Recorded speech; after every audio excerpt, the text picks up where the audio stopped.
I think there was a statistic that said that the digital economy is 4% of the overall GDP of the country.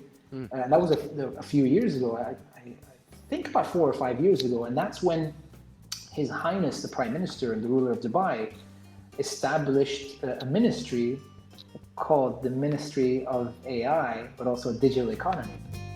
Welcome to Endless Coffee Cup, a regular discussion of marketing news, culture, and media for our complex digital lifestyle. Join Matt Bailey as he engages in conversation to find insights beyond the latest headlines and deeper understanding for those involved in marketing. Grab a cup of coffee, have a seat, and thanks for joining. Well, hello and welcome to another edition of the Endless Coffee Cup podcast. I'm your host, Matt Bailey, and I've got a great guest today, one who we have gotten to know each other over the past couple years working on a project in the United Arab Emirates. I would like to introduce you to Rashid Al Awadhi. Rashid, how are you doing today? I'm great, Matt. Thank you so much for having me. Oh, you're very, very welcome. Rashid, from the day we met, you have had some of the greatest stories about how you got into social media, how you got into, YouTube, and just listeners. I have to tell you, so Rashid and his brother are both foodies. And I mean, you had to be one of the first in the region to have a YouTube channel where you guys were traveling the world. Yeah, so it actually all didn't start on content. It all started because my brother and I had a dream, and the dream was to open up a restaurant. And that dream came about when we were super little because my father was in the business of toys, and he was the agent for a number of different brands in the region over here, and specifically Hello Kitty. And I remember when we were young, yeah, we'd actually go, he had a store in the first mall in the whole country in Dubai. Ah, And every weekend, yeah, he'd take us to the store and we'd go eat at Hardee's, at Carl's Jr.'s, and then we'd come up and we'd play inside the store with all the toys. And there were like Smurfs, and there were Hello Kitty, and there were the snorkels, and there were the trolls, and all this stuff. And it was great. Needless to say, we were the first people invited to every birthday, by the way, in those days, because we brought the best yep. gifts for everybody. But I remember when we were young, my older brother and I, Mohammed, we said, wouldn't it be cool if the restaurant was actually attached to this toy store? And ever since then, that was when I was probably, 8, 9, 10. My brother was 3 years older. And that dream kind of stayed with us. As we went through college, we actually built a concept for a restaurant. And we never got a chance to do it. We graduated from college, we came back, we both got jobs, both of us in multinational FMCG companies, and that dream was still alive. But we had a little bit of an issue, like here in the region, specifically in the UAE, the concept of an SME sector, a small business, it didn't quite exist. There wasn't anybody that gave you money. Like there was no banks that would loan you any SME money because nobody did that. You were either somebody who already had money and did your business, or you went and worked for somebody. And I'd say we were probably one of the first SMEs to get funded through an entity called the Sheikh Mohammed bin Rashid SME program. And we ran into some money after we tried everything to open our restaurant. We got some funding, opened up a restaurant, and then here we are. This is 2008, after 8 years of working on this concept. And the concept was very cool. It was the first globally branded shawarma restaurant, except the shawarma restaurant was, the ingredients, the way that we were making it was like a five-star hotel. And everything was, anyways, we got some money. We were about to open the restaurant, and then we realized, we're like, wow, how are we going to compete with big brands? We have no money from marketing. We understand the game of marketing, but the game of marketing in 2008 and 9 required a lot of money for traditional media. And it just so happens that Facebook and Twitter suddenly appeared in the UAE. Yep. And we said, you know what? We're going to use this to our advantage. And we were one of the first few people on social media, on Facebook and Twitter. And what we did was something very simple, Matt. In 2008, we found this app called the Twitter Fall. We put a screen in our restaurant, and we put hashtags related to our restaurant, and we encouraged everybody that came in to write about their experiences. Now that meant when you come to the restaurant, you could see what everybody was thinking. If it was good, great. Even the team felt energized and everything. If it was not good, we immediately addressed everything. So it's kind of a check and balance for operations. Right. But we built such a big community on the back of that. In those days, Matt, we had 3,000 Twitter followers in Dubai, and it was actually globally. And that I think that would probably equate to something like 3 million in today's world. Right. 3,000 tweet Yeah. followers in 2008. And I kid you not, because we were actually invited to speak on a panel with the gentleman who was running social media for President Barack Obama. So he's the one that actually was heading social media, former US President Barack. He was heading the whole campaign, and we were on this panel with him talking about how, we wrap shawarmas and we have this community. And, the person who comes to the restaurant 7 days in a row becomes the mayor of, our restaurant called Wapita. And it was just amazing. And we continued to build on the community, and it was just a fantastic experience. And a lot of people from around the world actually reached out to us and said, wow, you guys are doing something that's very, very unique. And I think that was kind of the first steps that we took into social media marketing. And I think, I want to say we're one of the first people in the world that actually used it in that manner. We actually, by the way, my brother and I never used our real names. We had names related to restaurants. So he was Wild Pita, I was Gourmet Shawarma. That's how we introduced, one another. It was super, super, super exciting in those days to kind of build this from scratch. Oh, absolutely. That early to be that innovative with how you were using it really just, I look back on how people use Twitter, and it was a lot of a formulation there. I love how you explain that because it was just so organic the way it came around that, hey, we found this app. Well, here's what we could do with it. And just developing it from there. I love just the organicness, if that's a Yeah, word, of how yeah. you develop that. Yeah, Matt, the thing with us also, the other thing that we did, social media is all about this community that you build that engages with you. And I think from a very early stage, we focused on that a lot. We were also, I believe, the first restaurant in the world that said, hey, Twitter followers, what would you like on the menu? And we had a list of stuff, and what they chose, we put on the menu. We said, hey guys, we've got this wall, we don't know what to paint it, what color to paint it. What do you think? And we did that. Right. And we kind of did that throughout everything. The packaging was done like that, the decor was done like that, the menu was done like that. And the community felt very empowered. They felt like that was their space. And what happened after that, Matt, is people started to organize events at our restaurant. Like we'd walk into the restaurant and they'd be like 6 people playing Scrabble, and we'd be like, oh, hey, what do you, and they're like, yeah, we're the Scrabble club, and we decided that this is gonna be our venue and we're just gonna be here. People were organizing like comedy nights and open mic nights, and things were just happening organically because we built that Wow. community. And I think that as a concept, if you take that, it's so powerful to do that even today. People kind of lose track of that. They forget that that's the whole point of having a social media channel or channels today. Right. Absolutely. It's, if anything today, it's just so formulaic. And I feel like there is a lot of following the headlines that I just read that people are doing this, let's do the same thing without that focus on what's best for us, what would work for our community, and how do we serve those closest to us. I think you're absolutely right. Yeah, and you know what happened after that is we we basically we had worked so hard on that restaurant, and we were just like super tired. I mean, we wanted to take a break, and we decided to travel. And as with everything that we did, we went online, we went on Twitter, and we said, hey guys, where do you think Mohammed and I can travel to for 2 days? That's within a 4-hour radius. We don't need visas for. This was in 2008, a long time ago, when we couldn't walk into every country, Right. and get a visa on arrival. And it turns out the only country that we could do that was Sri Lanka. Oh, So we literally hopped on a plane. We went to Sri Lanka, and in those days we had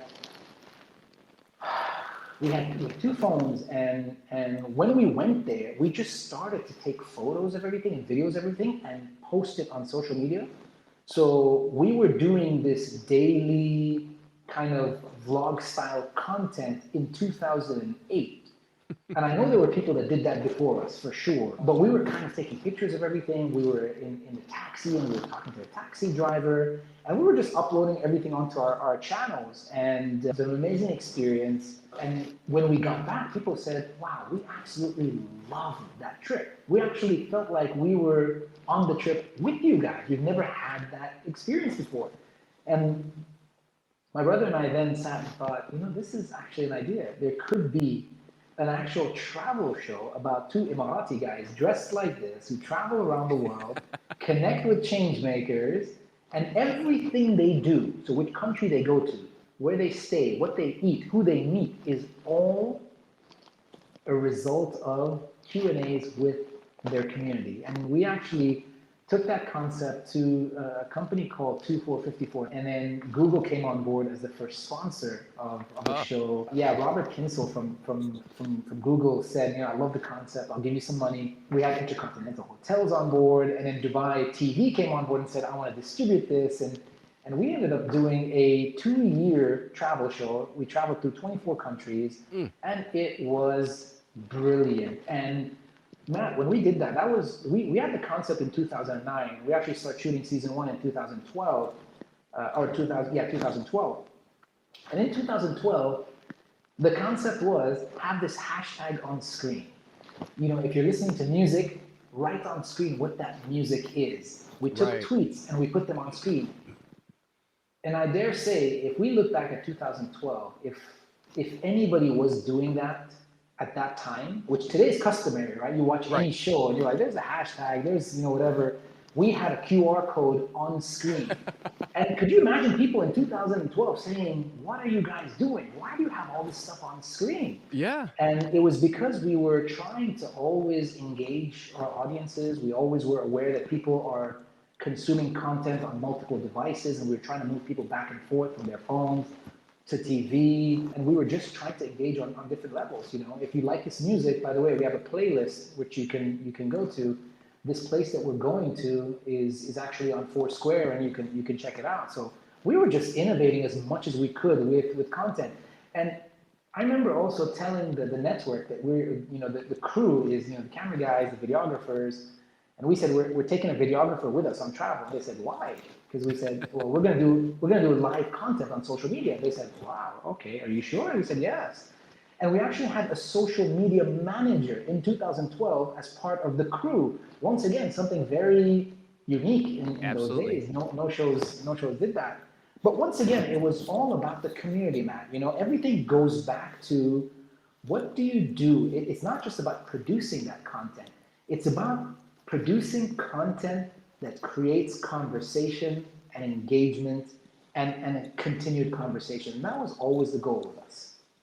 Absolutely. And when I look at your content, it's fantastic because I look and you're trying on costumes in Rio. You're in the Philippines doing survival with the survival guys. You're wrestling luchadors in Mexico, which probably has to be one of my favorite. So yeah, it's not just you're going and seeing things, the participation in the area that you're in the people, the change makers, as you said, that is so inviting because you're experiencing things that people have heard about, maybe they've seen, and now you're there and taking part in it. And so it's a very exciting video when you watch. It's nonstop what's going on and what's happening.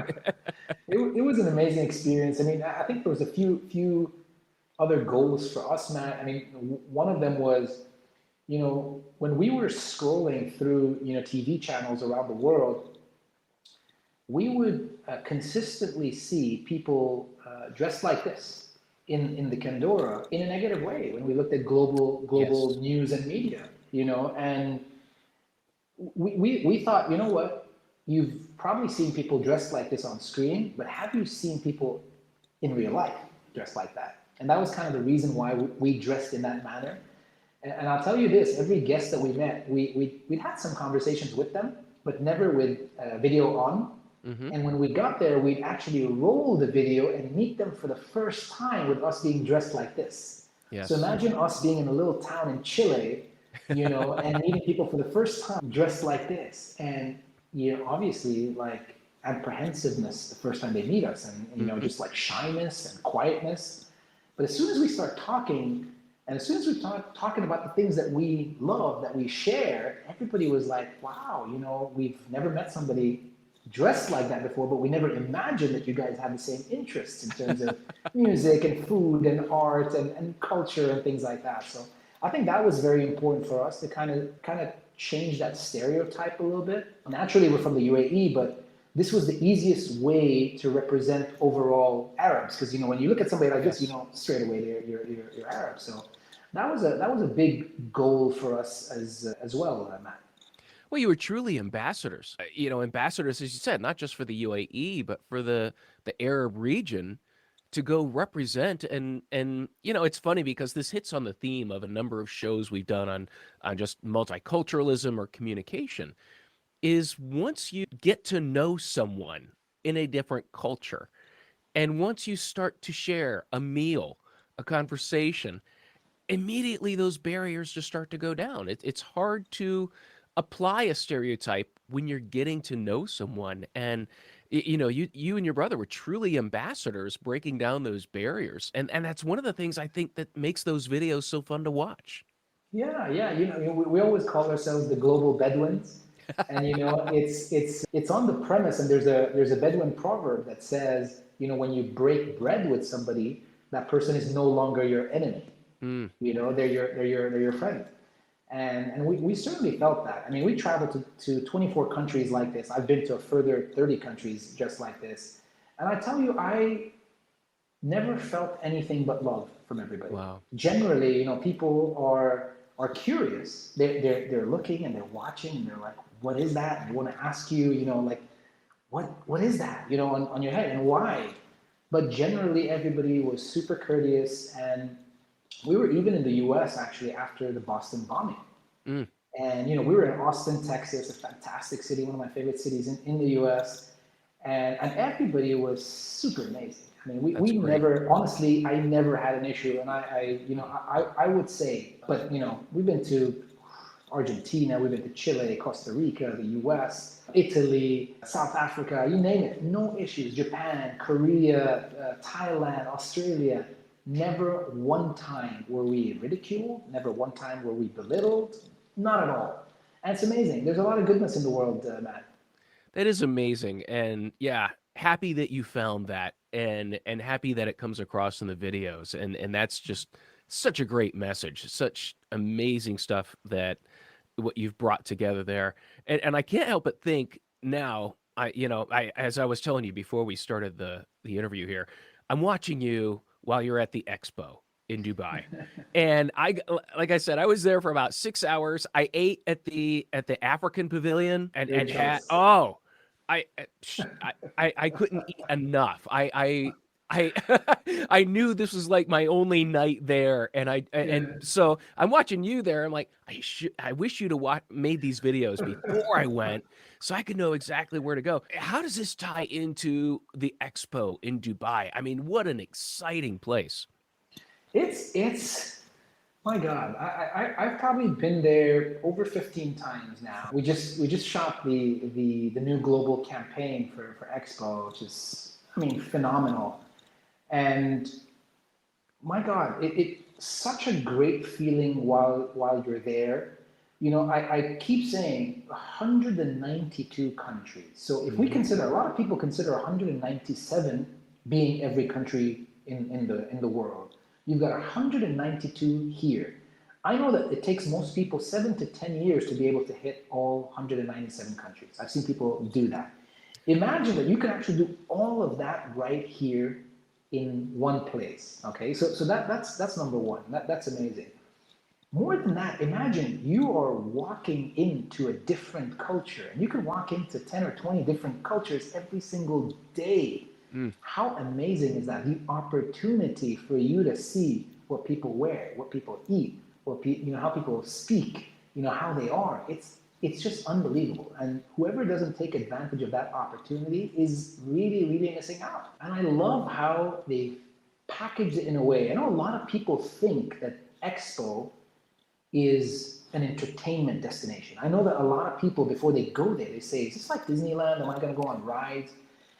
There's certainly entertainment, but there's so much to learn and get out of it. It's Oh, such an amazing edutainment destination, and I love that. I love going to the world. But if you're not going to the world, then come to the world over here in Dubai. And I have to say, Matt, Dubai historically has always been this, right? Dubai has always been a microcosm of the world. I mean, I'll right. tell you this: my family, every single member of my family speaks 5 languages. Mm. Every single member of my family has been so connected to global culture. I kid you not. I mean, I travel around the world, and I'm rarely ever culture shocked.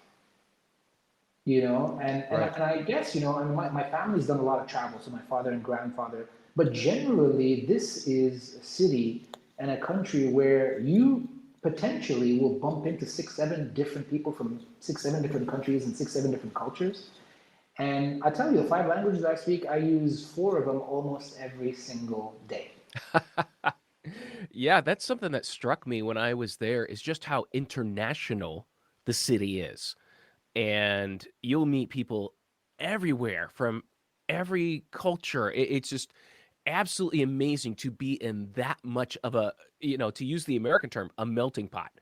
It truly is. And to see, the roles people have and where you meet them. And, I love just, going to the mall and walking down and just taking it all in. It's just such a, it's, I would say for someone, if this is one of the first trips you take, it might be a little challenging, but welcome to the world. I mean, Yeah, that's yeah. how I feel when I'm there. It's just welcome to the world. Everybody's here. And then going to Expo, like you said, and visiting some of the different countries. And I love it when some of the countries would have a restaurant right there in their building. And you can get a taste of something that's unique to their culture, or to their country. And then also seeing how the different countries represented themselves through exhibits, through the people, through the message that they were bringing. It was really a phenomenal, phenomenal time. Like I said, I hope to get back out there again. Hey, Matt, and you said it. I think really the premise for this is to tell everybody, let's connect, let's talk, let's learn about each other, and let's move forward from this point onwards, thinking about how we're going to do things together going forward, no matter what that is. And that is the message of Expo. It's Yeah. come over here, let's shake hands, let's hug, wear a mask, but hug, and let's figure out what we want to do when it comes to opportunities, and whether that is in the space of blockchain or Bitcoin, or whether it's in the space of sustainability, or whether it's in the space of driverless transport or mobility, or anything like that. And I love that. People are very, I see a lot of people there, and I see a lot of thought to, hey, what else can we do together? And I think that's very, very powerful. I'm kind of sad. We have 2.5 months left, Oh, and I'm sad that that's it's no longer gonna be here, at least in its entirety. So part of it right. is going to stay, as I understand, Oh, but yeah, it's amazing. It's amazing. I hope you that come back is. soon, man. Yeah, I've got to get there. 2.5 months. Oh, no. Well, on that subject of opportunity, you are now the executive director of New Media Academy. And we've been working together almost since day one. And why? Why? I mean, let me set this up. My impression of Dubai from a couple of trips is I feel like when I go to Dubai, there's no fear of big things. That there is a, you know what, this needs to be done. Who's going to do it? And how are we going to do it? And how are we going to do it so that it competes globally? That's my impression of Dubai and the Emirates is there is this, we're going to get better, and we're going not just an acceptable level of getting better, we want to make an impression. And there's just no fear of failure, it seems like. It's just like you said, we're going up, we're going up, and we're going fast.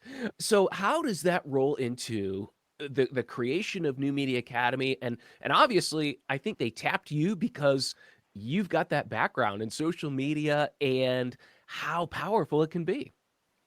Well, first of all, Matt, it's been an absolute pleasure working with you, and I really appreciate everything you've done. We honestly could not be here today without having you on board with us as part of the team. So I Thank want to you. really thank you very much for everything you've done. We're a year and a half old, and we've achieved some amazing. We've got an amazing community. We've got over 3.5 million followers on our social media channels. We've trained over 40,000 people in different forms of training between short and long courses. And we've created, I think, over 7,000 pieces of Arabic content in the last year and a half, which is fantastic. And it's been phenomenal. Look, this all is about the belief from our leadership that the real resource in the country. I mean, we're a very small country, born out of the desert, next to the sea, and the belief that the real resource is the people, and that we have to continue to invest in people because people will be the drivers of everything that the strategy of the country, like you talked about, is around the digital economy, which is where the world has already headed, and where we're somewhat behind, but not for long. The reason we exist today really is three reasons. Primarily the digital economy, and how do we make sure that the people that will be driving the digital economy in the near future, how do we prepare them to do that? So, and that's basically the first division that we have under New Media Academy. It's our learning division.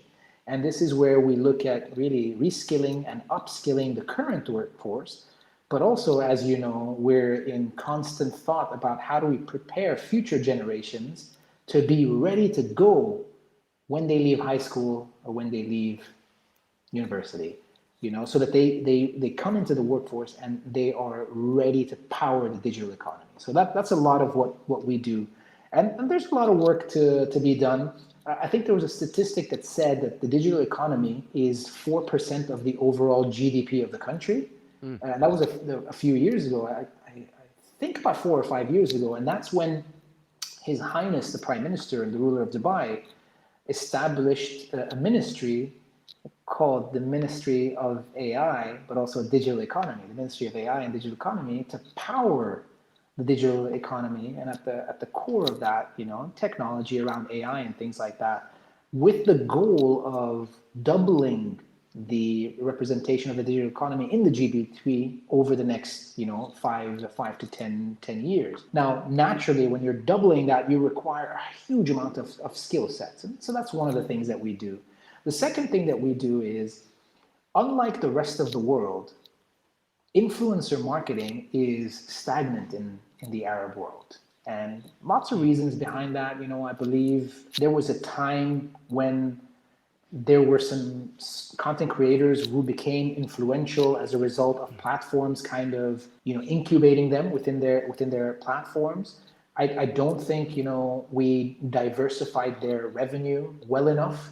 I don't think we worked on branding them well enough to become actual brands, to have a specific positioning, to represent other brands. I don't think we did all that. And as a result, we're not growing at the same level as the global trend, which is, I think it's doubling every year, Matt, right? Wow. The influencer marketing economy. So we actually established an incubator for social media influencers. And what we do is, our model is quite simple. We scout about 1,000 people in the Arab world every year. We shortlist 300. We take 50 and we train them for 6 months using some of the top content creators in the world, all our investment. And then we take 10 of those 50 and we sign them to a 3-year exclusive contract where we continue to invest in them and help them become influential content creators. And out of those 10, what we expect is one of them turns into a unicorn and pays for everything backwards. That's the model that we work on. So We start people from scratch. We like to look at Yeah. talent, we like to scout talent, and we like to invest in them. And our goal is to create sort of the professional content creator, the person who is creating by themselves and is earning money by themselves without a need to have a job. And I'm so happy that, Ahmed Al-Marzougi is the first, I'll call him the MVP, which makes so much sense, He's MVP in kind of both ways, because he's a guy that had a government job, who had 60,000 followers on Instagram, came to us and said, I love this industry, but I don't know how to film, I don't know how to script write, I don't know how to edit, but I want to grow. I want to become an influential content creator. And today he sits at 800,000 followers on multiple channels. He is the most sought after content creator. He's in the space of economy, which is harder than some of the other, sectors and things like that. But he's done amazing. And he just quit his job a couple of months ago and is earning more money than a high-paying job in the capital, which is fantastic. That is amazing. And especially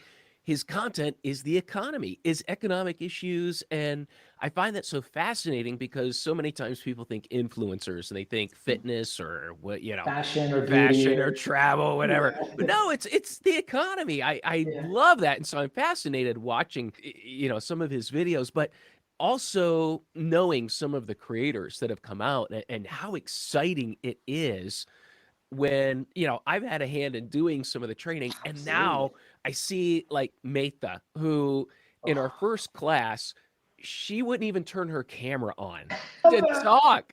And now I see her and she's got her finger in the camera and she is, and yet what she's doing for young Arab women in self-esteem, in social situations, and she's being recognized by the UAE leadership for what she's doing. I love seeing the growth and what's happening for these influencers.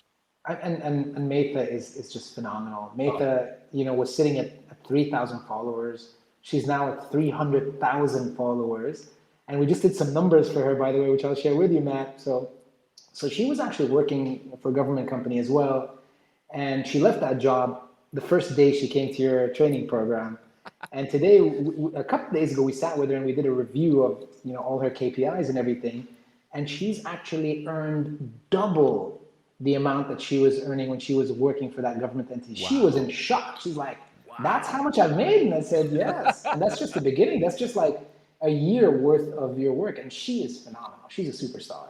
Oh, she's just, just a transformation of her from her first video to where she's at now. She's so comfortable. You can see that confidence when she's delivering.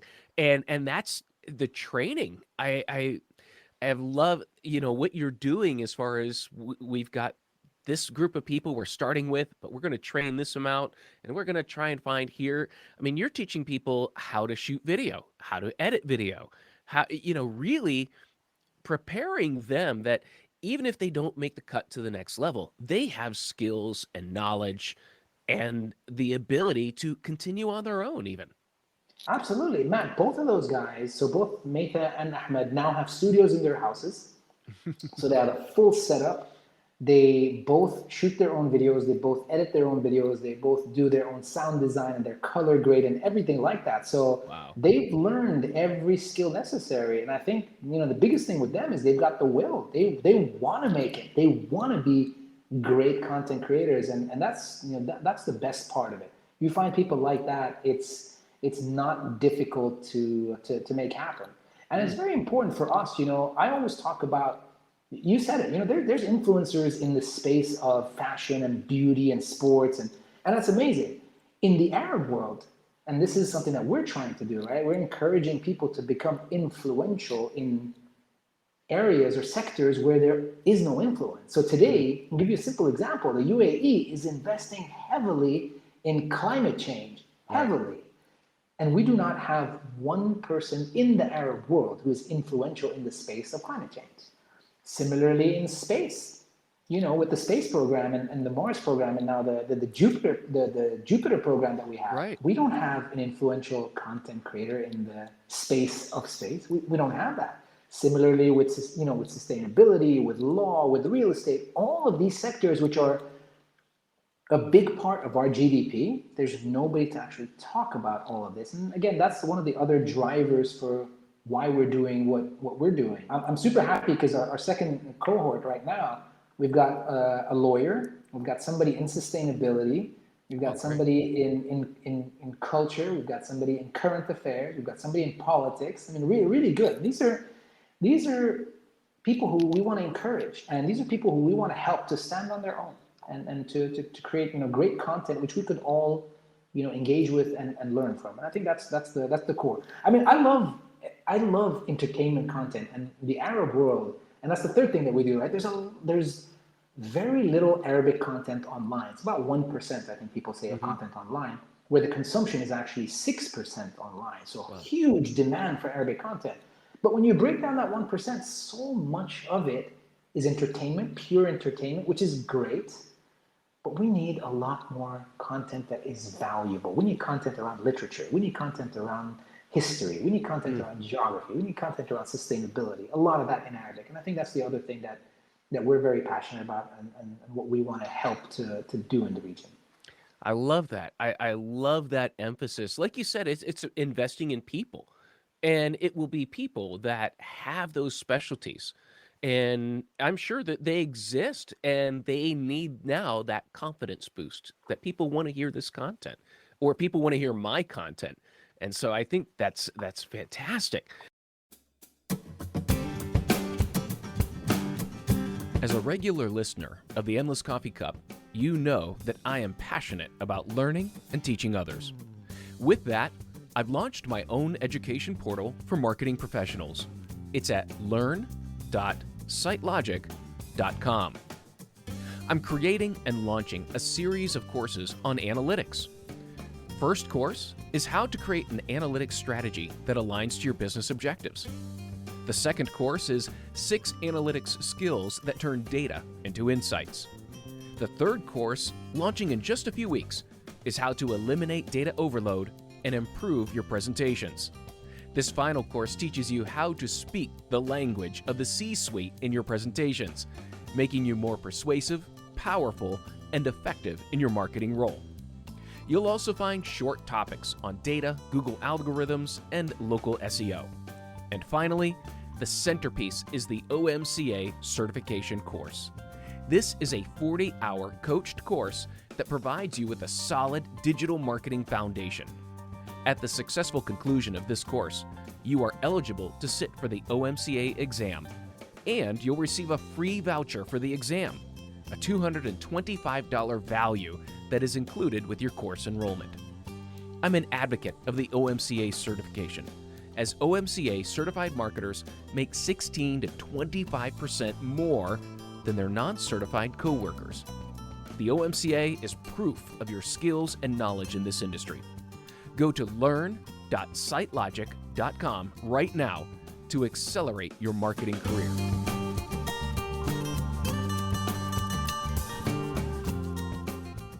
That are like 2,000 or 3,000 words, and we're having to go in and say, hey, you need to continue to tell those amazing stories, but you need to tell them in 150 words, because people don't have that capacity to read something that long or hear something that long right now. So that's our biggest challenge right now, Matt. We're going to a lot of government entities and saying, let us help you digitally transform, not just technologically, but really systematically and mentally. This is we've got to become digital players, digital leaders, or netizens, as people call it. And I think that's the biggest thing that we're doing with the training program that we have, right? And you certainly see it, Matt. When the people come in, you see the varying levels of people that are, some of them are decision makers in large government entities. Some of them are kind of about to become the decision makers. And it's important that these people are digitally inclined, I should say. So I think that's our biggest task, I would say right now. That's great. I love how the focus on digital is not just a bottom up, it is a top down. Sheikh Mohammed bin Rashid's 10 principles, that I love that, because it's the leader of a country saying, here's my expectations for how our citizens will act on social media. I from the moment I saw that, I thought it was fantastic. And then you're now in the process of implementing that into schools, of teaching digital literacy, digital responsibility. I I think, as part like you were talking about that transition to this digital economy, I love that top down. Here's how we're going to be seen, and then integrating that into the schools. That's one thing, like I said, I love about the UAE. We're gonna do it. Let's do it. Yeah, I mean, look, the thing with us is, the Prime Minister of the UAE, the Vice President of the UAE, and the ruler of Dubai, he's very adamant that this is how the world communicates right now. He certainly is. I think he's one of the first leaders that used social media channels and content in that way Mm, to reach audiences. So he set an example for everybody, and now he's structured these principles to tell people what he uses to kind of drive his content and his channels. And he's a big believer, and we're as a result big believers in the concept that everybody needs to be a great content creator. Everybody needs to be a great storyteller, because you need to take charge of what you want people to hear and see. And for the longest time, it wasn't like that. So I know this cheesy thing that people talk about, teach somebody how to fish, and they'll take care of everything. And we kind of believe the same thing when it comes to content. And that's how we're kind of moving forward, right? So for us, we have some immediate goals, which is to reskill and upskill, people within the government who are going to power the digital economy on the digital space. But our goal is, if you're a teacher, we want you to be a great content creator as well.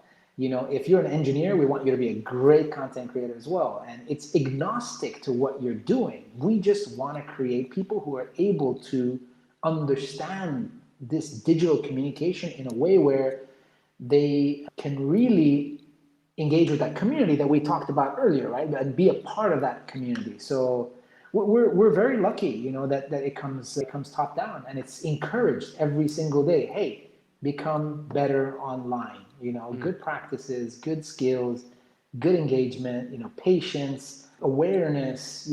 Cultural sensitivity. All of this stuff. These are the messages that we hear every single day, and it's what we integrate into everything that we do.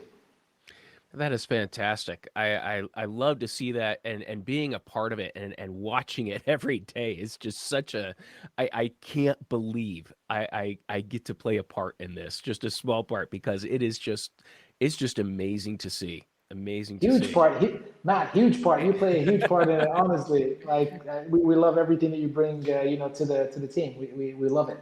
Oh, And this is it. We always talk about this is really going to be one of the biggest drivers of the achievement of our digital economy goals. It's super super important. Unlike, I wouldn't say unlike anything, but like many of the very large scale things that were done in the country, this is super, super important. And I'm very proud to play a small part in that, as part of New Media Academy, along with all of the team and yourself. So it's amazing to see, and honestly, Matt, like everybody that I've seen that's gone through the programs and is now growing in their roles, is now moving to a larger role, is driving strategy, is driving, the right strategy, the right digital strategy. I love seeing that.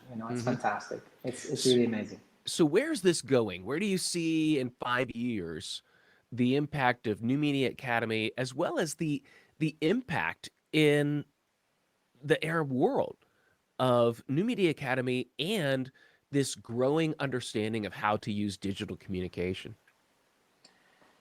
So I think, wow, there's a lot of work to be done. There certainly is so much that we want to do, but on one hand, I'd like to see a couple of things. Selfishly, one, I'd like us to get to a stage where, if you're in a leadership position, you have to be digitally trained, certified, and inclined. Mm, For me, I think that's super, super important. And I think that needs to happen very, very soon. Anybody who's making a decision on strategy and who holds a budget should be digitally inclined. I think that should be something that happens. So that's number one on the skills part. Number two, on the influencers part, again, selfishly, I would love to see a time where the influencer role actually becomes part of an org structure of the org structure of every government entity in the UAE. I would selfishly like to see Wow. that, and I think there is merit to us using the system that we have, where we created a social media influencer, agnostic of what sector and space, to become self-sustaining, to have that person be an employee of a company. So that employee invests in these influencers in-house, because I think that has so much more value than going after somebody who's outside of an organization and saying, here's a sheet, please read this, make sure you understand it and make sure you Right. you say it in the right way. And they'll usually do it right. But I think the future is not that. I think the future is, there is no better person to influence stakeholders and audiences than somebody who's in-house. So I'd love to see that. We're having, some conversations there. And then thirdly, I would love to see just a growth in the amount of Arabic channels that are just creating, beautiful, globalized, localized content, or localized, I should say, content. I'm starting to see that come up. Not enough. I'd love to see more channels around cars. I'd love to see more channels around sneakers. I'd love to see more content around coffee. I'd love to see more content around camping and adventures in Arabic. Good quality content that's not just for entertainment purposes, but that gives you a different value. There's a lot of education in it.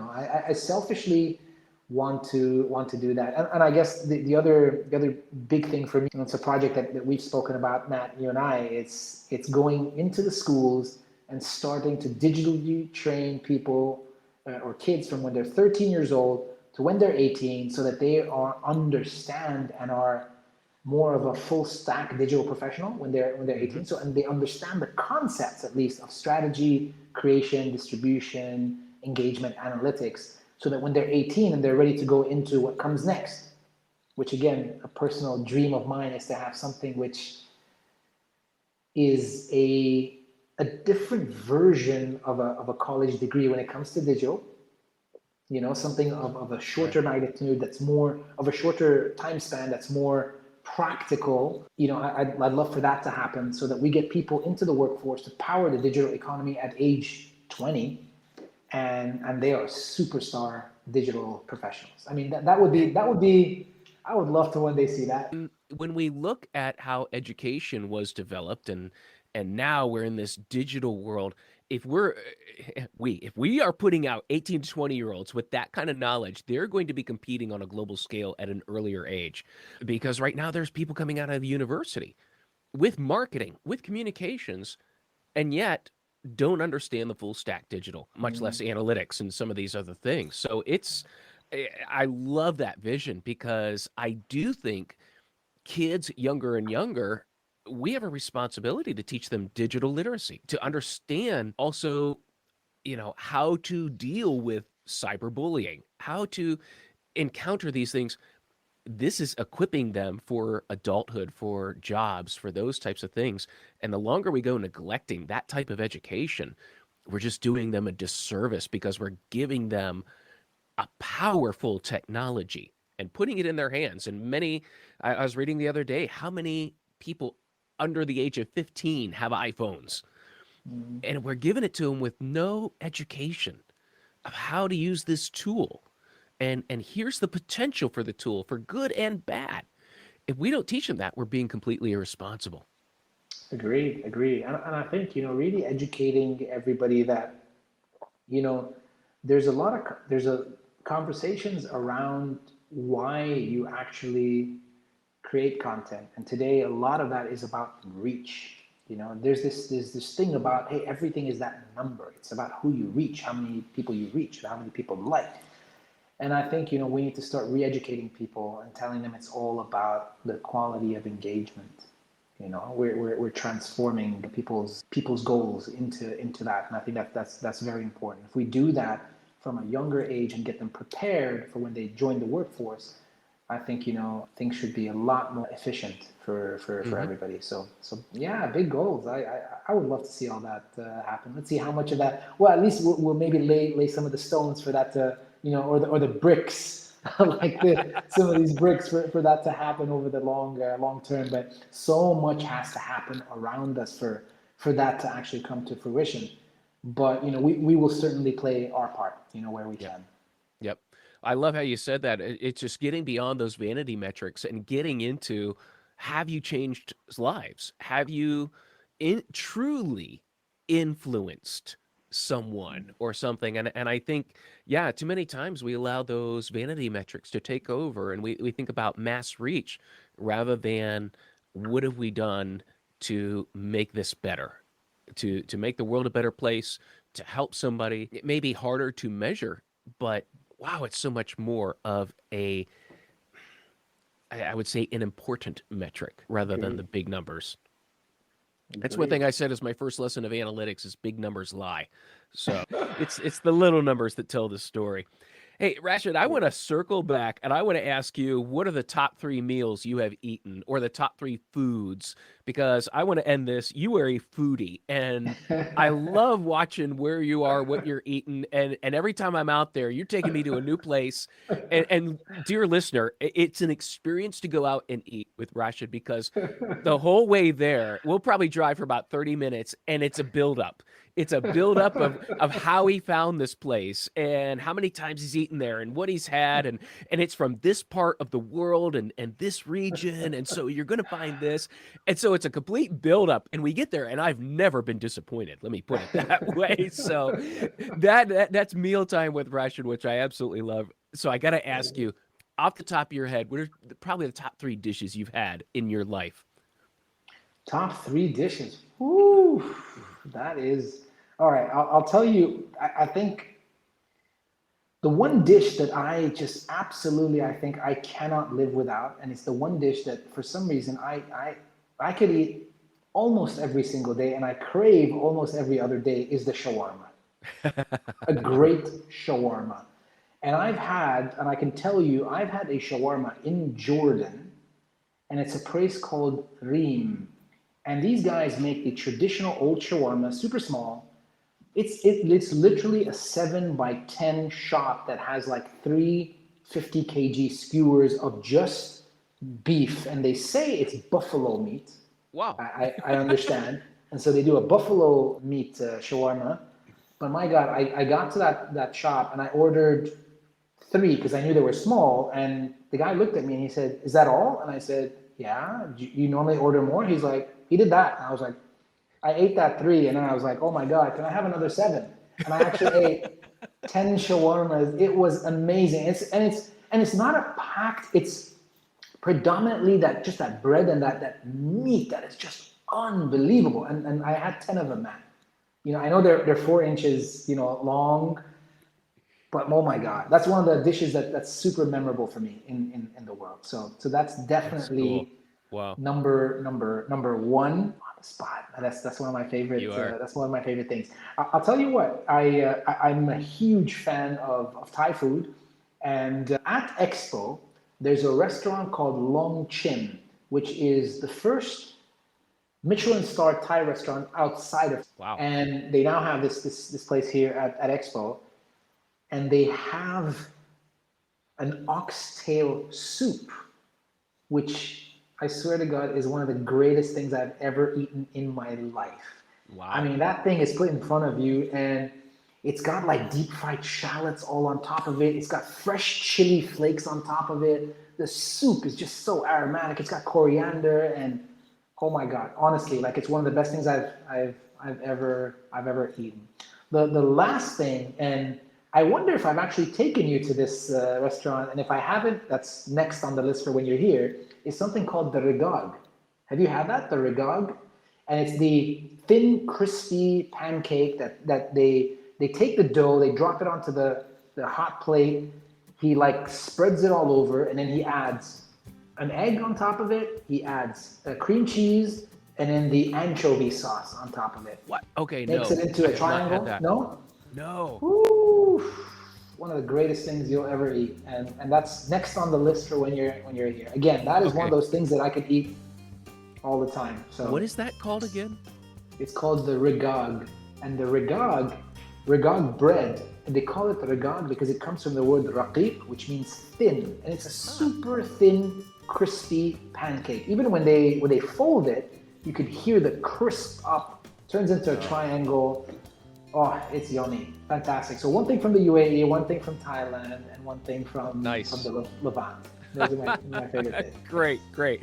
Well, listener, I hope you can hear now when Rashid is explaining food, you hear that passion, that knowledge of he knows what he's talking about. So when he recommends a restaurant, I'm listening. Amazing. So come back soon, man, because I got to take you there to the best regag place. Absolutely. And sometime I'll have to get you out here to the U.S. Now, the Midwest, we're not really known for high cuisine, but I would certainly take it as a challenge to try and find something around here that would certainly appeal to you. I've got a few ideas. Amazing. It'll be my pleasure. I can't wait. All right. Hey, Rashid, thank you so much for making time today. I really appreciate you coming on the podcast and sharing life in the UAE and what's going on, and also your thoughts on influencing. It's been a treat.